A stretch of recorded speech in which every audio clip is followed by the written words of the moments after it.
what I do! If you can't win, this guy will kill you to death. Who cares? It's a rat with wings.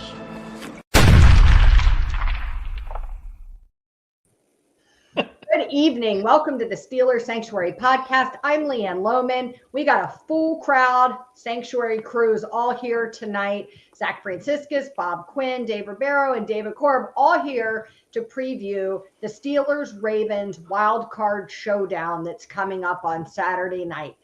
Guys, in a word, how are you feeling? I am so fucking optimistic. I cannot stand it. Wow. All right. Cautiously optimistic. I don't know if I can do full on, but I'm definitely working myself towards it. Definitely have an optimistic hat on, though. I'm getting antsy. I can't wait till Saturday. Like, it's killing me. Yeah, I'm with you on that. Like, I'm dying here. Well, I can't if wait. you're fully optimistic, Leanne, I'm fully pessimistic. I would like to pretend I'm shocked by that, but I'm not. I don't have a good feeling about this at all. Yeah, I knew I had to bring the extra optimism and balance it out. Yeah, I mean, look, there's a lot of reasons we're going to get into all of them, why this could go really bad and why this could go really awesome. I mean, it just depends on who plays, what happens, when they play people. I mean, there's optimism, there's pessimism. Hey, it's going to be a fun show. Yeah. So we had let's just talk real quick about a few of the injuries that kind of popped up, and then we'll get into the game in specifics. But I think the biggest news today was the confirmation that Zay Flowers won't be playing. And I think we can talk a little bit about what we think that means versus our defense. I think it's huge. The flu has been running through the Steelers compound. It sounds like Cam Hayward was down with it. It looked like he was back today. Of course, they said he played last weekend, which is ridiculous with the flu. I heard Mark Caballi said that flu kept him in bed for like 3 days, and Cam Hayward went out and played a professional football game and was like beast mode in it. Apparently that flu went to Chris Boswell, who was sick, but is not even being considered questionable for the game. He will play. Sounds like Dante Jackson's back is all healed up, so he will be playing.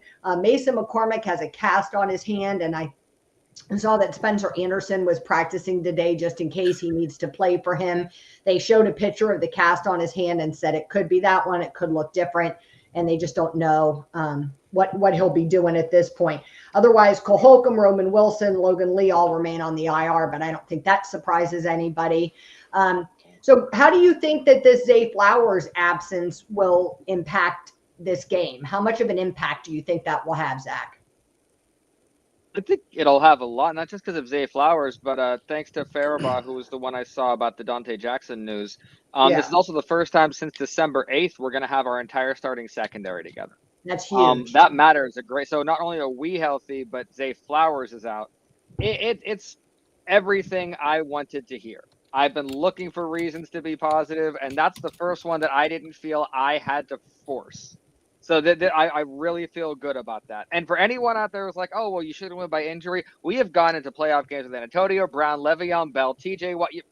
We deserve this side of it. So we've talked about that a bunch on the show. You bring it up a lot that you don't even remember us ever having like a healthy team going into the playoffs, or even a mostly healthy team. So that feels big.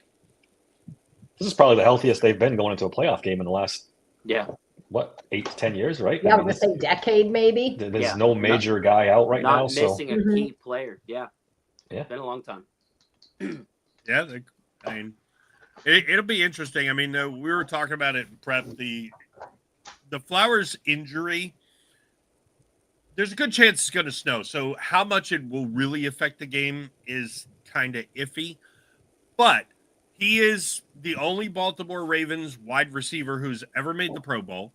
Yeah. He, by far, leads their team in rack. I heard a stat today, something like crazy, like he has 70% of their rack yards for the season. I know he's got 464 yards, but he's only fourth on the team in touchdown catches. But, then it becomes if you're going to throw the ball, if, he's the guy who moves the ball for you, are those other guys who catch the touchdowns like Andrews and Bateman and Likely going to be as wide open without him on the field? So there's optimism that he's not going to play, but the weather might make it kind of a moot point if Baltimore only throws the ball 10 times. Yeah, there's no denying he's their top offensive weapon as far as wide receivers. So losing him is huge. You can't deny it. It's like the Steelers losing Pickens. Yeah. The second matchup, it's probably that impactful. I was thinking that same thing. Yeah, the only real difference is they can lean on their running game. It's a lot better than the Steelers' running game. So they have other options, where we were kind of stuck. But again, you lose a top offensive weapon, that's got to hurt. Yeah. They're the only team in NFL history who has passed for 4,000 yards and rushed for 3,000 yards in the same season. Wow. Yeah, I was looking. The yak for Flowers is 463, and then the next closest wide receiver is Bateman at 184. So yeah, you're right. That's huge. Yeah, and now mind you, just talking strictly wide receivers for right, but that's a big difference. It is a huge difference. So yeah, Bob's right in that regard. To me, he's fourth in touchdowns, right, Bob? That's what you brought up earlier. Yeah. In prep, and so to me, this guy's not your touchdown guy. He's your chain mover guy. Right. He moves the chains. Yeah. Well, we saw that last time. I mean, he gashed us. He had like 100 yards, but never scored. Right. So to me, it's a huge loss for them. I really think it is. Dave, I think you said it's going to force them to run the ball more. Well, we can focus on trying to stop the run more as well, and maybe go more man as well. So I don't know. I no matter what, you can't. This helps us. Period. That's the way I look at it. Yeah. Dangerous to play Lamar Jackson man, but I mean they might have to. And let's face it, if it wasn't for this last game Derrick Henry had against us, and it kind of was late in the game when the defense kind of was like, we ain't winning this game. Henry, up until that game, had never rushed for more than 75 yards on us. So if the defense comes out and plays really strong and healthy, maybe they can limit the rushing attack a little bit. Although I'm not crazy about the idea of Lamar turning this into a rushing game, because typically we've been able to force him to kind of stand in the pocket and throw the ball. If there's going to be a bunch of design runs, not sure that's great for us. Did the power of positivity take over Dave and he's gone? Or what? And just look, I just poofed We him. whisked him away. Like, none of your negativity. Be gone. Off with your head. Yeah, I don't know where he went.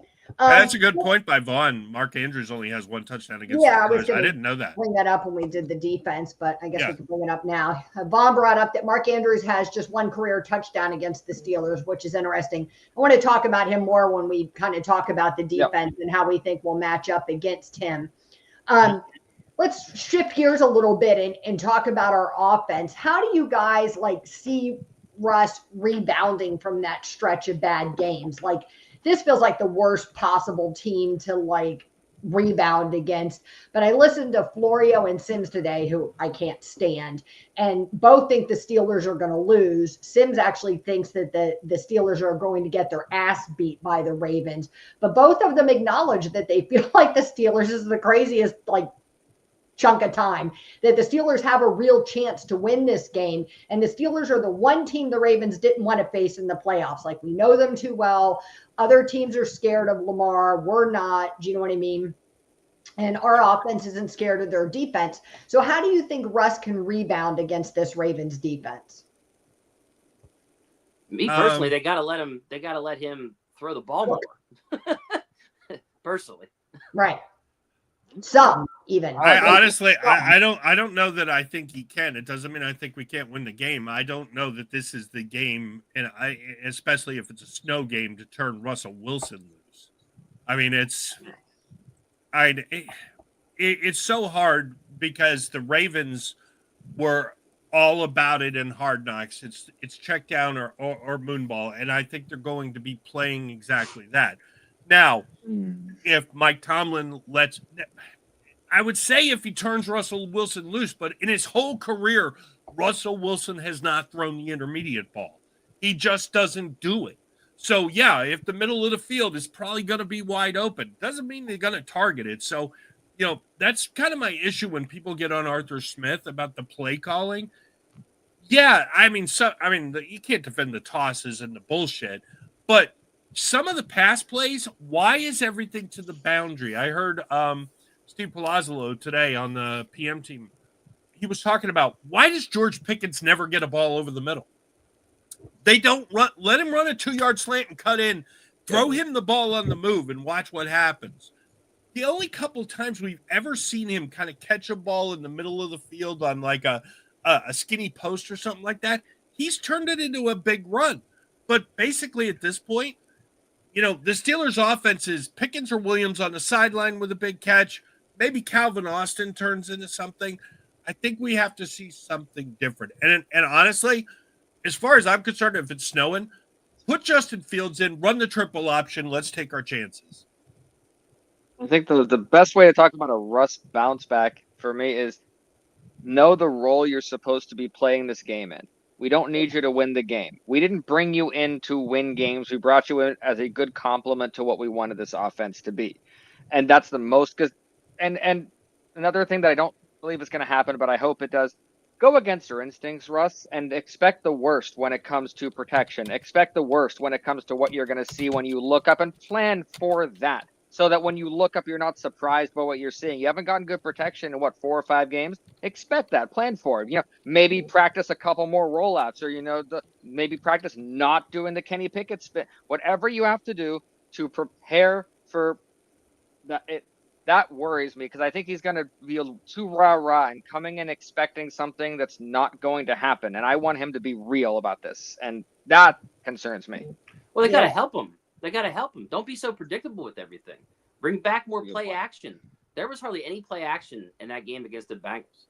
Yeah. And then the way they just made it, we knew you were going to run the ball. Like, if you give them that doubt that maybe they will fake the handoff, but we didn't do that at all. We were so predictable in everything. They knew when to pin their ears back and take off to stop the run. If you make them doubt it a little bit and change things up, or you find them not in position to stop the pass, then maybe we'll be more successful. They got to help the guy out. And it's not, Russ has been bad too, but man, do some things, change things up to help the guy out a little bit. Yeah. One thing I saw last game that I did want to point out, and I don't think we talked about it on the review, the one wrinkle I saw that I loved, Darnell Washington at the goal line, split out wide, one-on-one. You cannot cover that guy one-on-one, and they threw it to him, and it generated a penalty. I'm sorry, the Ravens don't have – maybe they put Mark Andrews on the field, and maybe he could physically kind of sort of match up with him, but I'm sorry. I love that. I was like, okay, here's some red zone creativity. Yeah. Put Darnell Washington. He's only going to run 5 yards and turn around, throw it up to him, watch what happens. I think that's a interesting thing to watch if they can get in the red zone. Do we see that again? Because I got news for you. There's nobody, like Tomlin said on Hard Knocks. That's why they went and got his big ass. Well, to piggyback on what you're saying, Bob, in that first game when we won, they utilized Washington. He had 40-something yards. Yeah. But in the second game, they hardly used him at all. Yeah. And which is crazy because Pickens wasn't there. So why wouldn't you work something out where you target him and other people? Right. To Vaughn's point about how we were a Russ fumble away from a different outcome with a lot of inactives. And I feel like that's something that's gotten overlooked in this process of us being 9.5 or 10-point underdogs or whatever, is that when we lost to them, you can easily look at how some of those points came. I mean, Russ fumbled damn near on the goal line and gave them 7 points. Then, we were missing all of those players. And I think all of those things were a huge factor. I'm sorry, Zach, go ahead and say what you say. Oh, no. One thing that concerned me, because you brought up, Dave, that, they were predictable. Arthur Smith was called out on that today. Someone said, and Arthur Smith bit back. Like, Arthur Smith does not believe he's predictable. And that concern, like, my hair on the back of my neck stood up, and I was like, wait, that's Matt Canada-ish. That you're that unaware of what's going on. Because it was in Mark Caboli's article that he wrote for the Pat McAfee today. And right after the quote from Arthur Smith, he said, well, stats don't lie.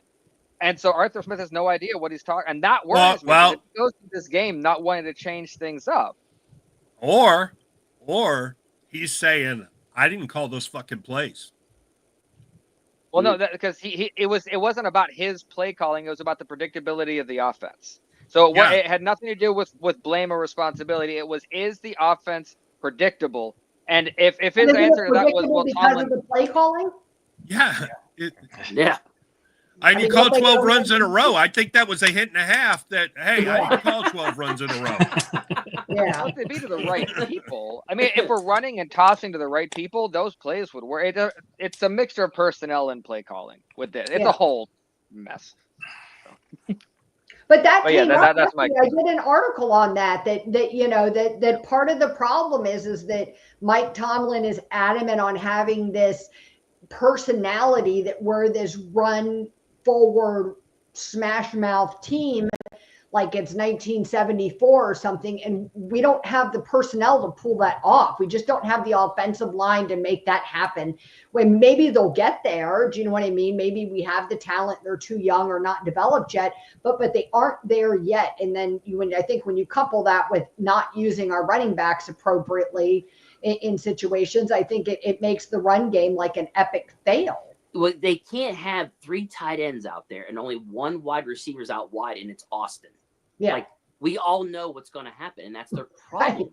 They're not. Or selling going to be Scotty Mike Miller. They're not giving the idea of a threat. Put Right. Pickens out there, and Pickens can block. So like, it ain't like But you put him out there wide, someone's gonna be like, hey, they may be play action here or something, trickery, and they throw the ball.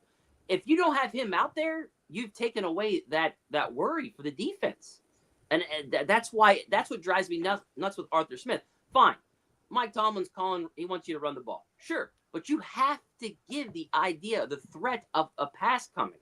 They don't do that, and unless this is them trying to play that stupid bully ball, well, you're not bullying anybody, and you're not fooling anybody. So quit it. That's the way I look at it. Yeah. Do you guys agree with this? John said that Smith's a different breed because his father is the FedEx founder. He doesn't stress about anything to include his job. I don't know that I agree with that. Just because I know that I don't think it means he doesn't care. I think maybe a while ago, but every single head coach in the NFL is a millionaire. So if you lose your job, yeah, you're probably not going to have if you've lost your job, you're probably getting a payout of some kind. So they're okay. It's not like, NFL coaches are worried about car payments if they lose their job. I would go. So I understand it to a point, but I would go the opposite way. He's worried about his legacy instead of living in his dad's shadow. I was going to say that would be my point. Do you know what I mean? You could go either way with that. I mean, that's something to really analyze here. I didn't think about that. It's something that none of us have any fucking idea about because none of us know him personally. I will say this. I mean, he's got FU money. So sure. if he gets FedEx money is FU money. That's that's you can't prosecute me if I kill somebody money. So he's alrighty then. Arthur Smith has the freedom and to look at it and say, I am only about my legacy in the NFL. And if Mike Tomlin tarnishes my brand, then I can call it out. And I think we're starting to see a little dissension in the ranks. And if he gets offered the Jets job, if he gets offered the Bears job, he may get out of town as fast as he possibly can, because maybe now he's looking at it and saying, hey, if I keep doing this, he's only 42 years old. Yeah, he's young. He could end up like Matt Canada and never get a job again. He's headed that way. If he gets offered the job, Arthur Smith, if you're watching this program, every job you get offered is the best one. Take any of them you want. Any. Because we're not going to fire him. We're not going to get rid of him. The only way we don't go into next year with an Arthur Smith offense is if he takes a job. And to me, that's the silver lining of the situation, because So is it a silver lining to run the Arthur Smith offense back again next year? I'm hoping he gets a job. The silver lining is we didn't run it this year. Who knows? If he gets the job, it's a silver lining. Oh, okay. I'm with you there. According to what all of you are saying, it doesn't matter if Donald Duck runs our fucking offense because all they do is run what Tomlin wants. So if that's true, does it really matter who you stand up there? Why are we all blaming Arthur Smith or blaming Matt Canada? You're right. It's just that changes have to be made when they bring in the new one. It's going to be his offense, period. I don't want to go down this rabbit hole too far because I think it could be a very long topic that we should save. We're getting ahead of ourselves, honestly. For after we lose. But do you guys believe, just in a couple of words, there will be sweeping changes if we lose this game to the Ravens? And I don't mean firing Tomlin. I think that's never going to happen. It will never happen. Yeah. I'll say I hope so. That's what I got. Yeah. Well, What evidence do we have to think that sweeping changes are coming? We haven't had sweeping changes since Mike Tomlin was hired. It's not going to happen. Ray Fittipaldo said it yesterday. He thinks if they lose, there'll be significant changes coming, but he's thinking to like coordinator positions. Obviously, They don't not fire public. coordinators. Pat But I mean, we haven't done that either. So Yeah, why they're now? not- Pat They're not Meyer gonna do was it. the first one to go. Pat Meyer was the scapegoat. It's all Yeah, his well- fault. Well, I will say this: that Tomlin lost a big national voice who normally supports him and is the father of the he'd have another job in 5 minutes. Florio on the PM team yesterday said that the loser of this game, he would not be surprised if the team moved on, and that's Yeah, he said Harbaugh that or too. Tomlin. And he says it in I don't believe retrospect. that, man. I don't Well, either. he said in retrospect, looking back, he said we should not have been surprised by this. Both coaches have underachieved for a very long time. Yeah. Humber says we had to play without Le'Veon, and now they're without Flowers. He said karma took her sweet time. No doubt. I don't know that that's quite equal. I don't know that's Karma equal there. karma, Yeah, but Le'Veon, we get the notion. Yeah. I Mark mean, Malone's hoping Tomlin can pull his head out of his ass for this game. I'm hoping the same. This is his head out of his ass. This is that's Yeah. the state he's in. This is what he does. This is Yeah. not anything new. So I'm Humber also said GP was wide up multiple times in the Cincy game. Rush checked it down with a clean pocket, which brings me to my next question, because I screamed and yelled that if we had gotten Pickens involved earlier in that game, instead of trying to run 75 times in a row, that I don't think he would have flipped out the way he did. And that's not excusing his behavior. I just think that it's a symptom of that. Do you think there's a way we can reel Pickens in for this game and get him involved? Do you see him being a productive member of the team? It's managing a problem. You know, anyone who's managed people, you have these people, you have to use them and use them correctly. Get them the ball early. Manage the problem. Don't ignore it. Don't just sit there and not throw to him until the second quarter and wonder why the kid's flipping out. I know Dave's done with them and all that, but I keep going back to the point. You pick any wide receiver in the league that's good, and you put him in George Pickens' situation, they'd be behaving pretty much the same way. Maybe not to that extent, but Justin Jefferson would have been here freaking out, flipping people off, doing that, all that stuff. Pick a receiver. It's tough when these guys know their livelihood is at stake. Yeah. You know, their next contract is up, and they go from Matt Canada to Arthur Smith, and they're not getting balls, and this offense is the same or if not worse than last year. So I give George Pickens a little bit of a break. Manage the guy. Throw him the ball early. Get him going. in the first game when he did play against the Ravens, he had 12 targets. He had 8 receptions for 89 yards. He was a big deal. So that's basically I don't disagree. Just give the guy the damn ball. That's the way I look at it too. Whether or not I'm done with him, that doesn't mean I'm going to disregard how well he does. The more you get him the ball, like that's.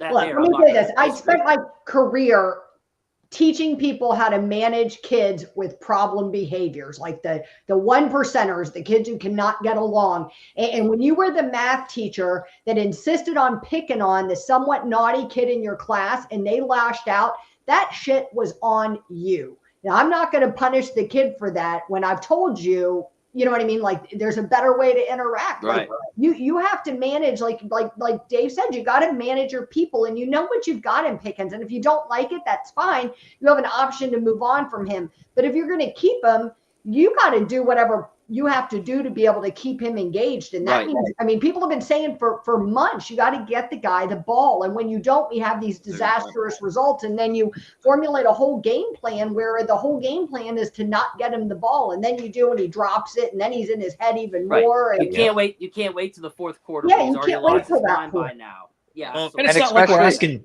we're not asking you to throw to Van Jefferson 15 times. This is your best weapon on the team. Right, he's It should be supposed common to be your sense. playmaker. He's Oh, supposed and to be that guy. right. And I think he'll come into this Arthur- game with. I think he'll come into this game with I genuinely believe with a clean slate, ready to compete. But that has a expiration date. That is, if we are trailing and he's not getting the ball, or we have, and I love about getting him involved early, because that is an investment into that emotional bank that he has. It's like, oh, I'm getting involved, I'm important. And right now, don't look at him like George Pickens. Look at him like a teenager who's not all that sure he wants to play football right now. That's how I look at him. And so you have to kind of make it exciting for him. Oh, good job, but you do whatever you got to do, because it's the playoffs. We don't. If this is done, a lot of things are going to look different next year. So have at it. Burn those boats, Arthur. Joe Starkey's been all over the radio this week saying he thinks they will force feed Pickens over and over and over again. There's two things that happen. Number one, if they throw the ball to Pickens 15 times and he puts up 10 catches, 200 yards, and 3 touchdowns, a lot is going to be forgiven all of a sudden with George Pickens. Number two is he's your best weapon on offense. Yeah. It should not be, we forced it to him. Right. Hey, we're trying to win the game. Right. So let's throw it to the guy who gives us the best chance. He hates Marlon Humphrey. He wants to embarrass Marlon Humphrey. You want to use the petulant teenager thing? The petulant teenager is going against the guy he hates and can embarrass him. That's all the motivation he needs. Feed into it. Don't just turn around and say, well, we're going to hand the ball to Cordarrelle Patterson. This bottom line is, and I saw John mention earlier, we always say Mike or Art won't change. Look, bottom line is they won't. It's not that we don't think they should. It's that they won't. But if they don't target Pickens, if they don't use Jaylen Warren, and they get embarrassed in Baltimore, maybe something will happen. It's not. I'm sorry. I'll believe it when I see it, because we've seen this in the playoffs over and over and over again. And I've said it to Dave. I've said it on my blog that I've had for 10 years. Oh, that's it. That's the last straw. Something's going to change. And they roll the same shit out the next season. I'll believe it when I see it. Yeah. Yes. Vaughn says, Dan Orlovsky said the Steelers have averaged 3rd and 8.5 during their 4-game losing streak. That seems about right. Yep. How did they overcome that in this game? Don't hand the ball up the middle on 1st and 2nd down. I mean, every single fucking. It's not rocket science. I just don't understand why they don't get it. It isn't. I don't. It isn't rocket. He's right. I don't. There's I don't a real know how easy you can... solution. There is. That's for number 2 to start taking snaps. Hold on, we're going to talk about that. Save number 2 talk. Yeah. I don't know how you impact holding calls, because it's the stupid calls on the big plays that I'm worried will hurt us. That we'll have one of those big plays and it'll be to George and he'll get really excited. He'll turn around and more held. And George is 2 of those. George will snap. So that's my worry, because you can't really control that, because what we've seen, if Broderick loses his head, his automatic thing is to grab, and Moore can't handle anybody. So that's my concern. Zach, they fixed the holding thing. They haven't had a bunch of holding calls last few games. They just let Russell Wilson get sacked. I was going to say it, and then I was like, oh, he's going there. It's all right. He's going there. Yeah, they fixed the holding all right. Yeah. I was They're like, fuck it. That's somewhere. Vaughn added that they got to win on 1st down. I mean, come on, we got to win some of them, right? We've got to do something. I mean, it feels like we haven't done anything solid on 1st down in a really long time. We don't have a 3rd and 9 offense. We have a 3rd and 4 offense. We don't have a 3rd and 9 offense. It's that simple.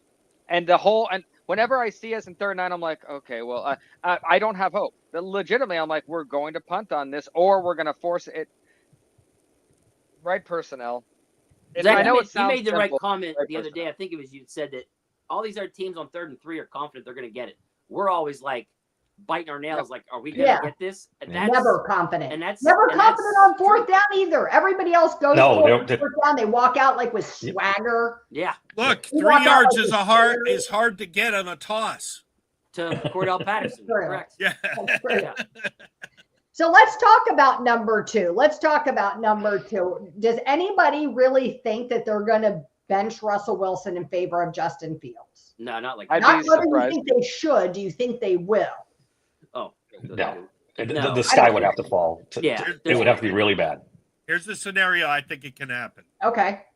We go 3 and out. Baltimore marches down the field, gets the ball because somebody besides Tomlin in the locker room, and we deferred. So Baltimore marches down the field, takes 7-0. Russ comes out, running play, horrible pass, 3-and-out. Now we're down. Baltimore gets the ball back. It's 14-0. Russ comes back out. Horrible play, 3-and-out. At that point, you're down 14-0. You have to go to Justin Fields. You just have to. Yeah, but Justin Fields isn't the come from behind quarterback. He's the, keep the lead quarterback. Which is Sommer's point that we brought. Whoops, that was a wrong comment. We brought him here for the postseason. And I think that has been Russ's history. Do you know what I mean? To be strong in the postseason. Yep, it is. Hey, if we're still buying that line, there's this bridge in Brooklyn. I know that was going to be a negative one today. Wow. Sort of what Tomlin was thinking, whether we feel that way or not. Yeah, I think the problem is is this. We have two quarterbacks that, when they're put in positions that they don't have the receivers to throw it to, or they're not seeing the field, they revert to hero mode. Both of them do, which is why Justin Fields being thrown in with the deficit, I don't think would help, because he still has that immaturity. His muscle memory is, I have to win all this, and he'll try too hard. Just like if we're down 14-0, Tomlin will lean even more into Russ rather than to go to Justin. So we're down 14-0. Ask him to come in if he hasn't played in 5 weeks or something. That's the other thing too. No, that's why I think it's just going to be like they utilized him in the first game when they won. They're going to utilize him. I don't even think they're going to use him. I think they are, but only in situations where they need a first down. They want to use his legs. It's not going to be to take over anything. And that first game, he had 2 carries, 17 yards. And if you remember, it was the crucial first down that we needed. And he slid too early on the first one. Then they had to have him do it again. And he did it again and got the first down. I don't remember that or not. But that was when he was utilized. He was utilized for crucial first downs. They wanted to run the ball. But if you were going to do that with them, why didn't you do it against Cincy? Do you know what I mean? Why didn't you give Baltimore like an early taste of what they're going to see? Do you know what I mean? And make them think they're saving it. Remember, they're playing 90 chess. They're saving all this stuff for the big show on Saturday. So tons of questions as to why. What they think is the Bengals. Here's a little trivia question for all our Russell Wilson in the playoffs people. Russell Wilson hasn't won a playoff game since 2019. He hasn't been in the playoffs since 2020. Who is the quarterback that Russell Wilson beat in his last playoff victory? Ooh. Was it Dak? No, I don't know. Who was it? I'll give you a hint. He plays for the Eagles. Or played for the Eagles. Jalen Hurts? Oh, Nick. Foles? Oh, yeah. What? Nick who? Foles? Yeah. No. Nick Foles? No, the other one. the one that's playing for the Chiefs now. He plays Carson for the Chiefs Wentz. now. Yeah. Carson Wentz. No, he don't play for anybody now. But he was 40 years old at the time. I'm bad at Eagles quarterback. Who is it? Flacco? You've got us. Josh McCown. Josh McCown. Jesus Christ. Josh McCown. That's the last quarterback that Russell Wilson beat in the playoffs. Yeah. That fits right in with the whole, if you're familiar with the Steelers playoff narrative over the last, since we won the Super Bowl.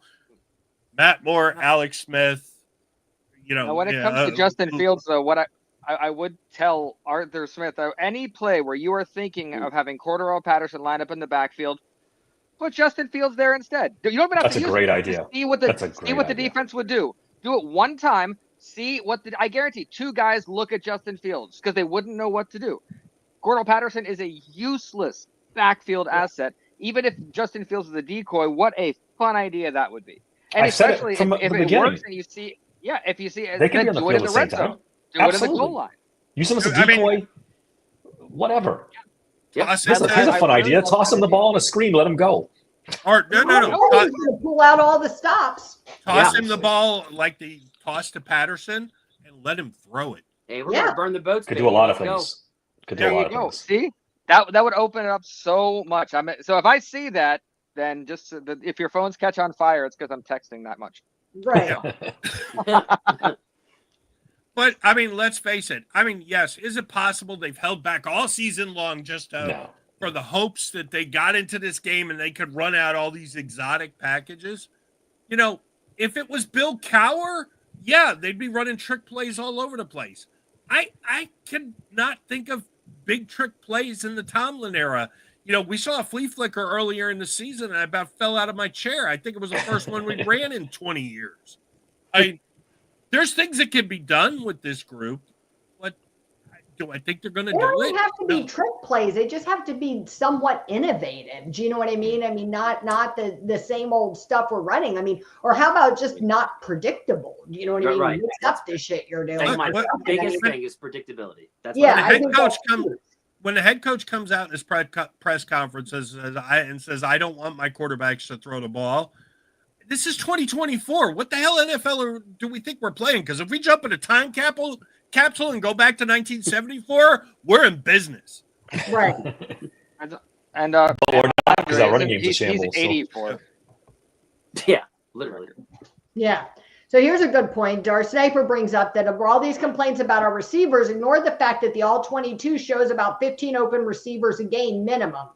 Do you guys think that's valid? That he's missing them? Somebody else said earlier he's too short and he doesn't see the guys. I know that's It could be he doesn't see him. I don't know. I think the knock on Russell ignoring the intermediate parts of the field is we're seeing it. Like he's But I just would not say throwing. whether it's height or That's his whole career, too. Yeah. That's not, You know, that's that's not a what- narrative. But when he was younger, he could scramble and make plays. Right. And that's Yeah. what made him so good. He could ignore the middle of the field because he could scramble and make plays. Now he doesn't do that. Yeah, So he he's can't become a scramble pocket well. passer who doesn't use a whole block of the field. And you're seeing, the Eagles, people said it, the Eagles defensive coordinator figured it out.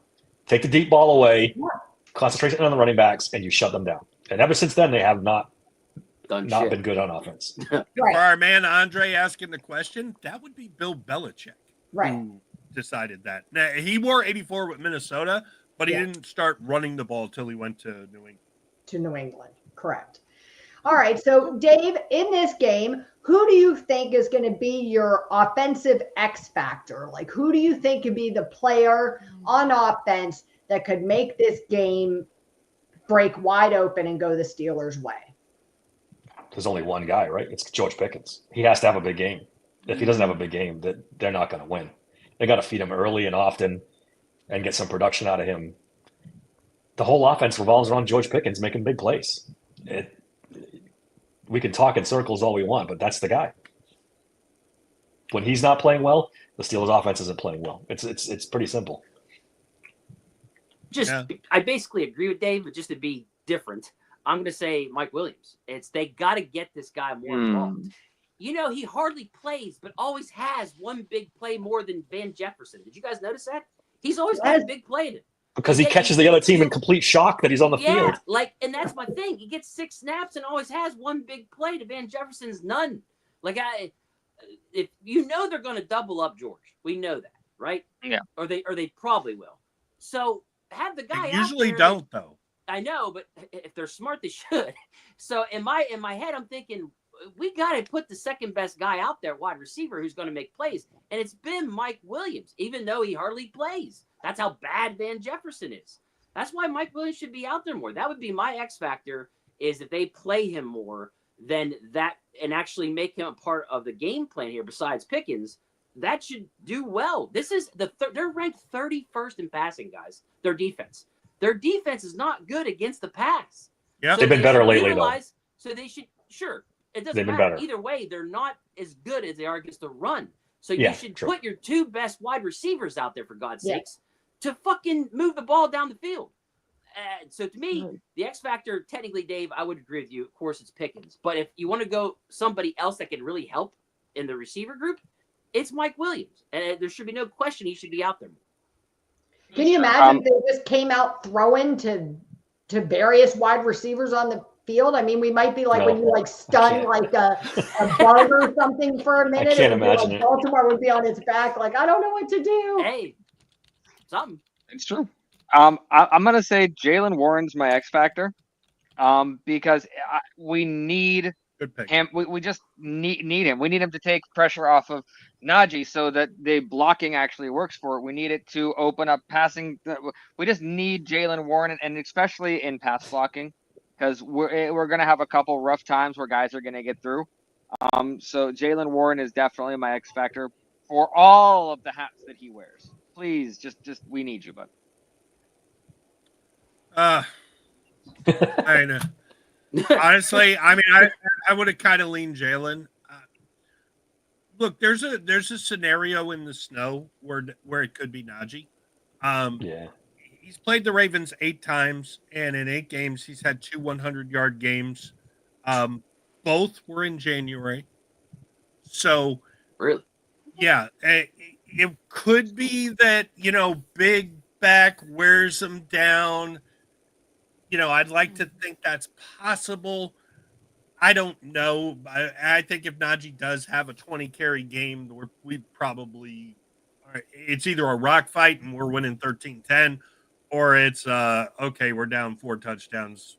Let Najee enjoy his last game as a Steeler. So that being said, honestly, the X factor is, are you willing to pull the trigger and be creative and put Justin Fields on the field? Yeah. Because that's the only scenario I see. If we go out and play the same tired bullshit that we played for the last four weeks, Yeah. I can't see us winning the game. But that being said, I do see us burn all the boats. We're going to make changes. We're going to do all this stuff. If any of it's remotely true, the only thing that can happen, other than practicing in pads, is Which they did last week. Yeah, Yeah. They do a lot of good that is done. Well, they can only do it, like 6 times a year or something? Yeah. Something like that. Yeah. They watch that very carefully. I can't believe that I'm going to agree with John, but I'm going to give the X factor to the O line. I mean, God strike me down. Agreeing with John. But I think they've got to do something. They've got to give Wilson some time. Do you know what I mean?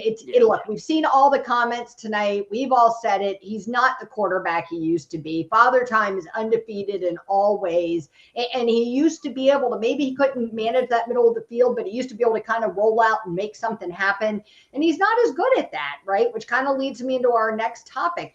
We had 8 turnovers in the first half of the last 4 postseason games. So how do we kind of avoid those turnovers as well as these ridiculous slow starts? And I don't want to spend an hour on this because we got to get to defense, but what do you guys think? How do we improve that situation? Jesus Christ, don't show that stat to Mike Tomlin. He'll never throw the ball.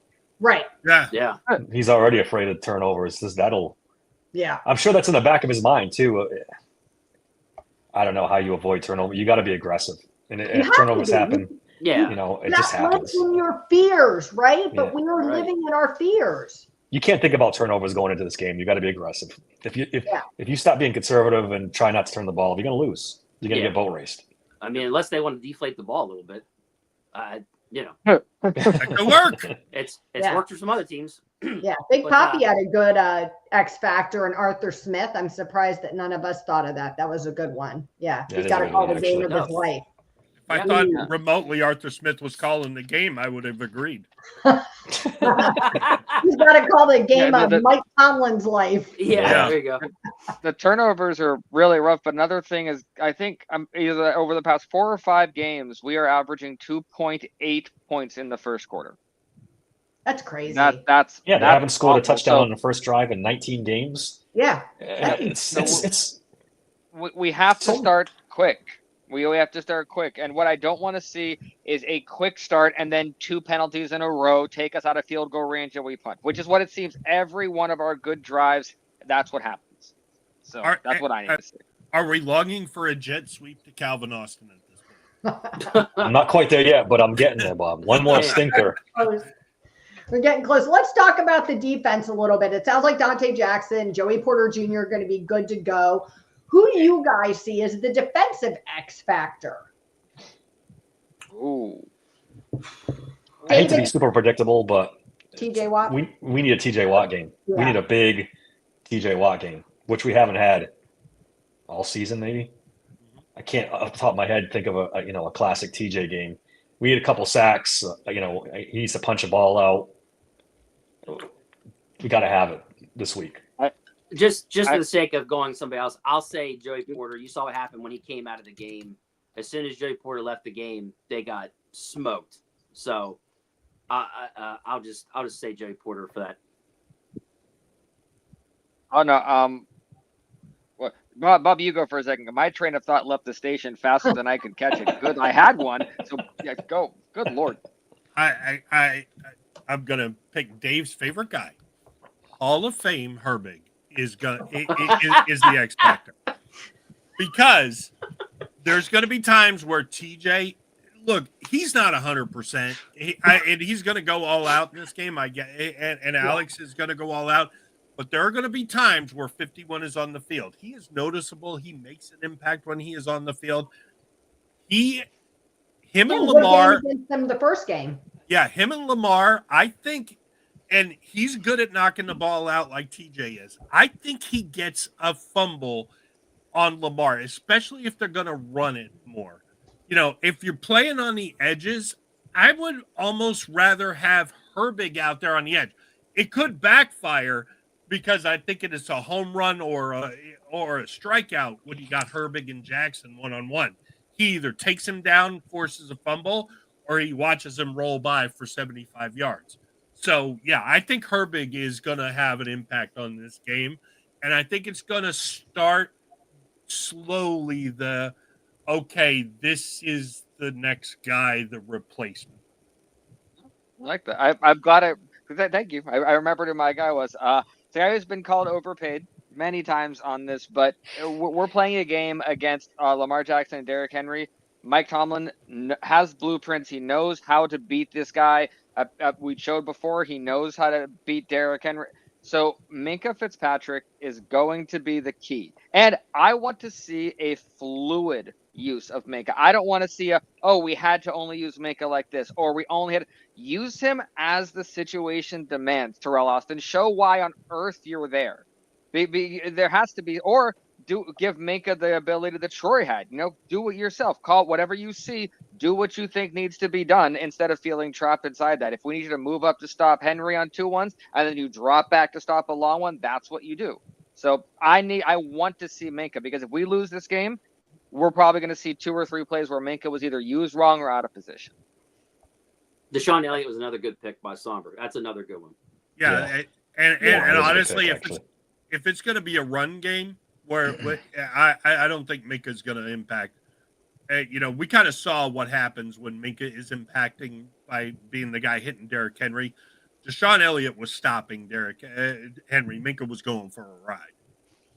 I think Deshaun Elliott's going to have a big game. I struggle with who my X factor is, because I want to say Cam Hayward. I just feel like he is like on a tear this season. I think he's on a mission. I think he wants this so badly. He's carrying the team on his back at times like TJ does. I just think he's been tremendous. But Deshaun Elliott, man, he wants this against his former team. You know, he wants this, and he's played, arguably some of his best football in Pittsburgh. And so I think, he's got the potential to really make a difference in this game, especially if, like Bob said, we're running the ball a lot. I can see him having a big impact. Yeah, Cam has got to have a big game to stop the run. I mean, if Cam doesn't have a big game, I don't like our chances of slowing Henry down at all. Yeah. How do you see the defense getting Minkah involved in this game? I'm so confused at what they're doing with Minkah. I don't have any idea. I don't know what they're doing. I don't know how they turn in an all-pro, all-world safety into, just another guy on the field. Somebody explain it to me like I'm 3, because I don't. He'll probably go back to playing center field with Elliott back. I mean, I would like to think that he'll play center field. Elliott will be that guy that's the third linebacker out there, if you will. Do you need him in center field with Zay Jones? Is Zay Flowers out? I don't know. They don't. I mean, if anything, they should play him closer. If you want to make sure you shut down the next guy that's up for them, maybe. It's the only thing I can think. I mean, you got to remember, you got to worry about Andrews and like. Well, you got Andrews, and I think he's a big impact guy. He's their next like receiver that you got to really worry about. He should be what we're doing with Pat Fryermuth and Art. I would like to see what we're not doing. I would like to see them match Minkah up on Andrews. Say, hey, we'll put KZ in the game to play center field. Your job is to cover Mark Andrews, and I'd be fine with that. That'd work for me. Yeah, I like that. No, that Bob, it took the words out of my mouth. And not just that. If we don't need him for the middle of the field, deep passes, and Deshaun Elliott is taking care of the middle linebacker thing we need him to play, then you get to play a roaming, make sure those tight ends are covered guy, or whatever tight end comes over, or whatever guy is in that middle of the field area. you are the guy to take that away and make him scared of it. And I think Minka might relish that. It might maybe get the blood going a little bit and maybe make him force one of those big turnovers. I also think, and this might be more realistic, if you're going to play a slot corner in this game, because the slot guys are going to be Andrews and Likely, better see a lot of Corey Trice. I think that is a much better matchup for him than Jamar Chase was. But he wasn't awful. He can run with either of those guys, and he's as big as those guys. So I would like to see a creative use of Trice. Minka would be my number one choice, but if not, let me see some Trice on Likely. Let me see some Trice on Andrews and see if that can confuse. Because if nothing else, the one thing I do like about Trice from a quarterback perspective, like we talked about in chat when it happened with the chase, the ball over his head, he couldn't go up and get it. Part of that is because to get it over Corey Trice, you have to throw it higher than you normally do. The guy's 6'3". So maybe it disturbs Lamar just enough to throw sail a ball and maybe get an easy pick. Who do we see in the slot more? Beanie or Sutton or? I don't think he can play Beanie in the slot in this game. I don't. As much as I like, I earlier he get run over like a yeah. Derrick Henry won't even notice him as he tramples him. A poor like Beanie. a Mack truck hitting a bug. Yeah. And I at the beginning of the season, I didn't think he had a place on the team or in the NFL. I was definitely wrong. He's got a place in the NFL. When you match up against teams with small slot corner or slot wide receivers, he's got a spot on the field. He should have a spot on the field. But this ain't the game for that. I mean, he's going to be covering Mark Andrews and Isaiah Likely. I have a feeling Mark Andrews will be in the slot all game long. Yeah, probably. So who do you think the defense gives more attention to, David, to Lamar Jackson or to Derrick Henry? How do they divide and conquer against those two? Well, that's what I think they're going to do. Now that Flowers is out, I think they're going to stack the box more because they're going to try to find a way to stop both of them, which they're usually good at stopping Lamar running. And they did. And usually good against Henry. They did, however, they stopped hitting the ball to Henry in the first game. He had 13 carries in the first game, had 24 in the second game. You saw it happen in the second game when they gave him 24 carries. So I that's why I think it's such a big deal that Flowers is out, because now they can really focus more on stopping the run, whether it be Lamar or whether it be Henry. So I think that's what we're going to see more of, is them trying to stop the run. They're going to stack the box more. Having Elliott's going to be huge for that too. So that's what I predict. They're going to try to stop Lamar and Henry by stacking the box. The scary thing with a stacked box, though, is you might shut Henry down, but you are you're playing a game. There's no doubt. Yeah, no doubt. Taking your chances with Lamar outside, because if I don't disagree. He breaks contain, he's gone. Yep. True. What I like that we're talking about being able to get both of them with Flowers out, and I really agree. But do you think we're still going to have someone consistently spy Jackson? And if that's true, who is it? I don't think they usually spy Jackson, do they? They don't usually do that. We don't spy. Yeah, Queen spied him in the win. And he spied him a little bit in the loss. Yeah. They depend on guys staying in their lanes, their rush lanes. The D-line got to maintain gap integrity. Yeah. Don't stray too far away from your gap. And they try to smother them in the pocket. Yeah, there you go. Yep. You gotta put all your attention on Derrick Henry. Not all of it, but a good part of he had 162 yards rushing in that last game against the Steelers. And I've seen him in other games just absolutely destroy teams. Almost 200 total yards. I mean, he's devastating. Ridiculous. You got to stop him. That's got to be, with Flowers out, he's got to be your number one concern now. Now, unlike Lamar, Derrick Henry shows up in the playoffs. He does. I'm going to be looking for us to get pressure without blitzing. We used to be, we did that earlier in the season. Our defensive line was consistently getting through teams. If we can do that, that'll leave the guys back to cover people. Because we won't get to quarterbacks a lot of our blitzes lately, it seems. All of our blitzes get picked up and then we're picked apart. They're a terrible blitzing team. Secondary. Exactly. So that we need our defensive line, which we said a lot earlier in the season was undoubtedly one of the strengths of our team. We need them to step up again. Cam Hayward needs to step up again. Yeah. Everybody, not just in runs, but getting pressure when we're not blitzing. That's so important. If we can't do that, I don't know how we win. I disagree with Zay Flowers out. I think they should blitz the crap out of him. because Lamar has shown he is susceptible to zero blitz. Yeah, but they don't have a blitz anymore, Bob. If you watch it, like Zach said, it's picked up every time. Dick LeBeau must want to tear his eyes out watching the Steelers games. Their blitzes are so unimaginative and so they just fail. And then they leave themselves exposed in the back. I'm almost at the point where I'm like, just don't blitz because you're making it worse instead of better. Yeah. And we have our healthy secondary back. Let's take advantage of the ability to cover again. So John brings up something. Get picked apart if they play zone. John brings up something I wanted to ask you about. He said Jackson starts having sleepless nights before the playoffs. He/the Ravens have more stress to win the Super Bowl than the Steelers. If the Steelers can get a lead, they may panic again. And we've heard this before. This is not new. You know, Lamar has struggled against the Steelers historically. The Steelers have beaten the Ravens 8 out of 10 of their last 10 meetings. Yeah. And Lamar has struggled historically in the playoffs as well. You know, there's some talk that he gets in his head a little bit and all of these things. How much do you think this is a factor? And do you believe that, let's not say even the Super Bowl, but just this playoff game, do you believe that the Ravens have more pressure on them to win this game than the Steelers do? I think it's pretty close. A different only because, kind of pressure. Yeah, because the Steelers haven't won a playoff game in so long, it almost evens it out. Yeah. You know, because all that talk. Yeah, I mean, you got to think about it. We're the ones that are going into the playoffs on a 4-game losing streak.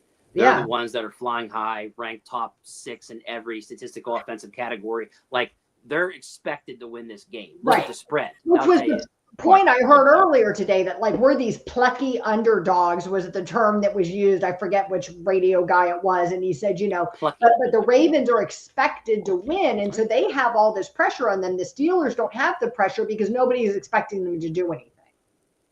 Yeah, but what's the narrative? Mike Tomlin loses another playoff game. Right. That's a lot of pressure on him too. That's a lot. Yeah, as far as Lamar goes, though, like it's both ways. Yeah, I think it's kind of equal, honestly. I mean, there's two kinds. I think the Ravens are going to deal with national pressure. We're dealing with internal Pittsburgh local pressure, because if we lose, everyone. The Ravens fans hate Harbaugh. A lot of them. No, that's why I don't think Florio was off the mark here. I mean, I think if the Steelers beat the Ravens, because the Ravens are a little bit delusional about where they are as far as I'm concerned. I think they were a better team last year when they got to the AFC Championship game. No, I think with Derrick Henry, they're a better team this year. I disagree. You don't lose to teams like the Raiders and blow double-digit leads at home. I mean, they've had some stinkers for sure. And if you lose to Pittsburgh at home with Derrick Henry, who you brought in as your big acquisition, and I'm sorry, I mean, I think Florio had an excellent point. Both of these coaches have underachieved for basically a decade. So, in retrospect, it wouldn't be surprising to see either one. It would be surprising from a Pittsburgh standpoint because nobody, and I'm sorry, I don't care how adamant you are, Tomlin should be gone. Nobody believes he's gone. No, no matter what. I don't think anybody says that. Let's go through a couple of these comments before we do our predictions. I've got a few in here I starred. Andre wants to know what we think about the Aaron Rodgers, Garrett Wilson to the Steelers this offseason. Is it true or is it fake smoke? Well, I texted Omar earlier. Episode. We talked about this a lot. In Mr. Hard Knocks episode, we talked about this a lot. Yeah. Not Garrett Wilson, though. Aaron Rodgers, maybe. Garrett Wilson, I don't think he's going anywhere. I think Aaron Rodgers brings a guy to town, and that's Devontae Adams. Yeah. Because Aaron Rodgers doesn't go anywhere. That's more likely than Garrett Wilson. I think, is a pipe dream. I don't see that. Yeah. People have suggested that he would ask for a trade if Aaron Rodgers stayed. But if Aaron Rodgers goes, he'd be okay. Oh, the opposite. He wants. Yeah. He's not an Aaron Rodgers fan at all. Oh, damn. So they're not coming as a tandem. Yeah, that's an interesting. I would not mind Wilson. I'll take Wilson. I do not want Rodgers. Rodgers can stay in the darkness as long as he'd like. I will take Wilson all day. We had you thinking about it yesterday, though, didn't we, Zach? I just don't see this. Wait, got Aaron Rodgers? No, I don't want Aaron Rodgers anywhere near my football team. I explained in detail. I'm supposed to hate him by rule. Yeah, I agree. I wouldn't rule it out. I don't think it's probable, but if they fall on their face in this playoff game and they decide Russ isn't the guy, you've got a shelf life. He played better football than Aaron Rodgers did. He did, but So why would For a couple- For a couple of weeks, he did. But the last 4 weeks, he hasn't been. But Rodgers Aaron hasn't Rodgers done would feel like anything a either. step back. No, I agree with you, Leanne, but they might get desperate. They know they have a shelf life with Hayward Oh, I hope and TJ, and it's rapidly coming to an end. They need to win this year or next year, or they're not going to win a Super Bowl with TJ Watt. Mark, Can't you Hayward. want be honest. Rudolph and Mac Jones? Right. Mark What? Malone is obviously old and senile now. So we need to What are put you him to bed. smoking? It's past Mark Malone's bedtime.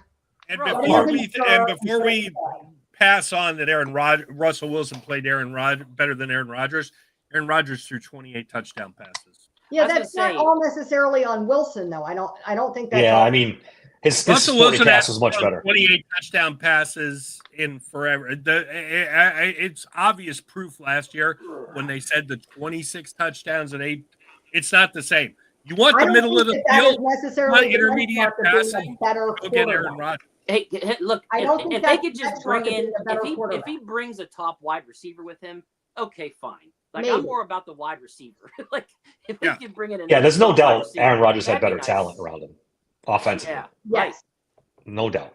John says all Steelers podcasts do the same thing. Ideas are discussed, but answers are always Art nor Mike won't do that. If they won't do these things discussed, then there is no hope. I don't know. I don't ever feel hope. That's where I'm at, buddy. That's where I'm at, John. You're definitely That's where I'm speaking at. Dave's John and hopeless Dave. language. Hello, darkness, my only Right. That's it. friend. You and Dave can. I'm gonna shut all the lights off Saturday night. Crying your Sit on the beard. blanket, Yeah. put my alcohol.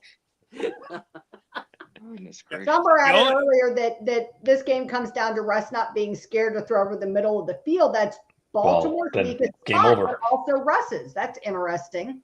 Yeah, Do you but agree with that? his whole career, I mean, I don't I know know if the he's Russ part, afraid. but do you agree it's Baltimore's weakest spot? I guess. I mean, Don't they give up the deep ball a lot though? I thought that's their I problem. think the deep ball is more. they did earlier in the season. I think they've kind of, since they moved Hamilton back to safety, they kind of corrected that. So, yeah, this is a good team, man. They don't have a lot of weaknesses. It's hard to. They're good against the run. They're good against the pass. They run well. They pass well. This is a tall task. Yeah. Yeah. Somebody brought it up earlier. You got to turn it into a rock fight. That's what the only way the Steelers win. Make it ugly. Make it messy. Maybe get in I like that. Lamar's head a little bit. That's the only route I see. Or do what teams have done to us in the past decade. I mean, just come out and say, fuck it, throw the ball up, watch what happens, scare the Ravens into a 14-21 nothing hole. And that, people like to say, oh, well, we were the 6th seed back in 2005. You know how we beat the Colts? You know how we beat threw. the Broncos? We threw the ball with Ben. Cowher said, you know what?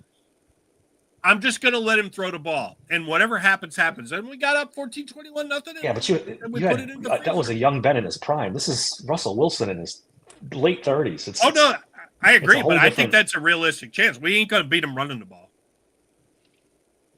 Big Poppy says with our offensive line, we'll just be having Rodgers' funeral. That's a very good point, too. I mean, One you're not thing wrong. one thing we brought up on the podcast, the absolute, if you want real change, if Aaron Rodgers comes to town, number one, he's the de facto offensive coordinator. And number two, it would be box office watching those press conferences where Rodgers comes out and says, hey, I wanted to do this. I wanted to do that. I mean, it would be dysfunctional for a year, but it would close everything. Like I said, I don't not want boring. that. I don't want that shit. Why would We we get to want watch, that? I did middle like- school already. We would get to watch another Aaron Rodgers Netflix special again. That's a part 2. Yeah, of I mean- whatever. he I'm did just- with I- it. It's listen, either that That'd or be great. just keep watching the same shit for the Yeah, I'm that we desperate. watched the last This 8 is- years. I can't watch I anymore can of this understand offense. desperate for change, but I don't want change that makes things worse. You know what I mean? Like it'd be one thing if we had a plan where we were going to have a step back while we rebuilt, right? But that's not what Rodgers is. That's not what that is. No, You know that what I mean? Like, isn't they're what wanting him to come in so he can blow everything up and make everybody look like shit. Like that's not who the Steelers are as a franchise. I would be really disappointed if we put ourselves into a corner where we had somebody on our team who's we were happy that they were there, like exposing secrets. I mean, Antonio Brown started whispering shit and they were like gone. Like, you know what I mean? We don't do that stuff. And I love that about our team. I would be really disappointed if we brought in a player specifically. Further and removed were from specifically playoff happy wins. for that shit. Yeah, we're a And lot further removed from playoff wins. And we're not a quarterback away. If anybody watching this truly believes the Steelers are a quarterback away and Rodgers is the guy, then you You're are delusional. delusional. You're delusional. So burning the house down for a guy like Rodgers when you're not even a quarterback away, that it might be fun and all that, but then we'll be talking about what we could have missed out on because of that for 5 years afterwards. That's by what that I'm logic, though.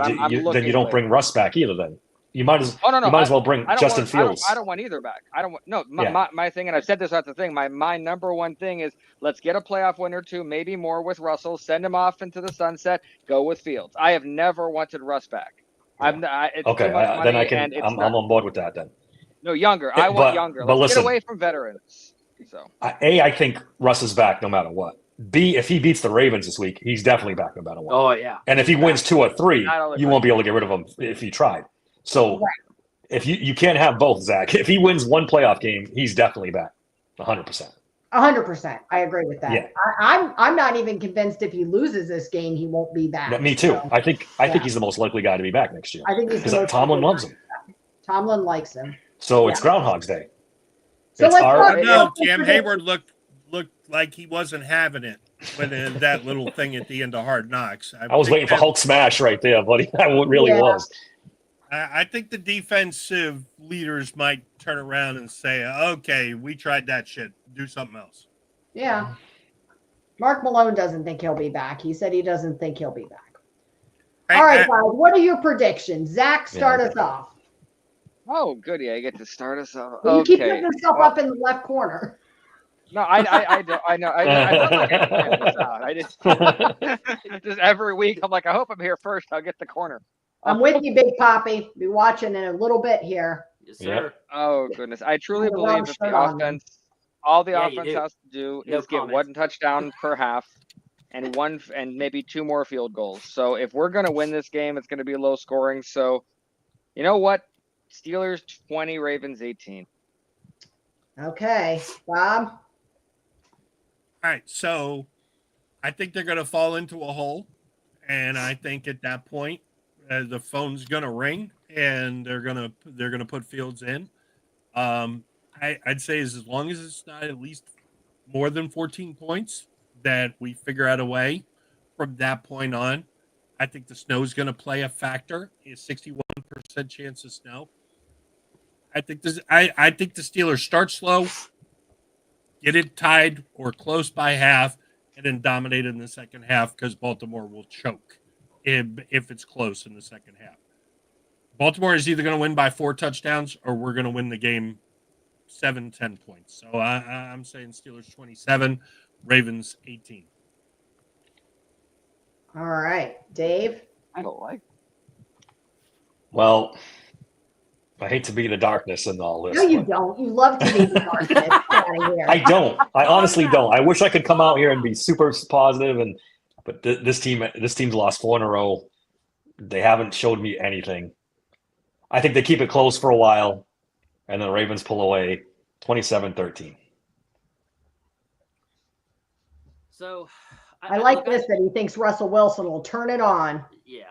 Yeah, by the way, it's never been done before. Before David goes, I want to lots of new voices in chat tonight. Yeah. We appreciate it, guys. Come back because we like to interact with the chat. Yeah, we definitely appreciate it. And for our regulars like John and Vaughn, guys. Thanks a lot. On those guys. For me, look, I took a hard look at both these games that we played the Ravens. And it's really strange. Like in the game we won, right? Wilson had 0 TDs, had an interception, 4 sacks, and a passer rating of 67.5. And Pickens, had 8 catches for 89 yards. And we only put up 18 points. In the game where Wilson had 2 TDs, an interception, 3 sacks, a 92.6 rating, we lost and only put up 17 points. So even when we had Wilson doing good or had Pickens, the difference was 1 point. But when you look at Lamar Jackson's stats, he had 3 TDs in the game they killed us in. The only difference is the fact we didn't have 4 defensive starters. That was the main difference in this game. You didn't have Ogunjobi. You didn't have 50 to 60% of your secondary in that game. And oh, by the way, you didn't have Pickens, if we even want to cite it, as the cherry on top. You have all these guys back now. So to me, that is the big difference between these 2 games we played them in, where one we got blown out and one we didn't. So I think they've got it. I think they actually can go in here, and I think they can actually shock the world and maybe win this game. But it's going to be close. It's going to be this whole 9.5 spread, 10-point spread. I would bet against that with everything you've got. I think, honestly, it's going to go either 3 points one way or the other. I'm going to say, because it's a home game for the Ravens, they win 19-16. You said all that mash shit, and I bought into it thinking you were going to say the Steelers were going to win, and then you came with that. Pull the rug right out from under you. You really did. Yep. I was like, really speaking to my heart. I think with my money. Yeah. Okay? Let's just. I have the Steelers winning, which is no surprise, because anybody who knows me knows I've never, ever picked the Steelers to lose because I believe it's bad luck. And I don't think they'll lose. The Steelers 24-20 in this one. I think it'll be close. I agree with David. I think the spread is fucking outrageous. Like, that never happens. I think what happened in that last game was an anomaly because of other factors, and I don't think we'll see a repeat in either direction. So Steelers have never been a double-digit underdog to the Ravens. yeah, it's big. It's big that went up to 10 points. It really is. And you know what? I say bring it on, because we always play better when we're underdogs and when everybody's counting us out. So I'm hoping that works in our favor. Well, guys, like Bob said, if you've joined us in the comments tonight, the new people, the usual suspects, we really do appreciate it. It makes the show so much more fun for all of us. We'll be dropping our score predictions on Twitter later tonight. You can let us know what yours are, what you think. You can follow all of us on social media. You can also see up there in the corner the QR code. That's for our merchandise store. You go take a look, maybe purchase something. If you're watching the podcast late after it's already aired, please drop us a comment, drop us a like, subscribe, share. It really does help us out. We hope everybody has a great time watching the game. We hope it goes our way. Go Steelers.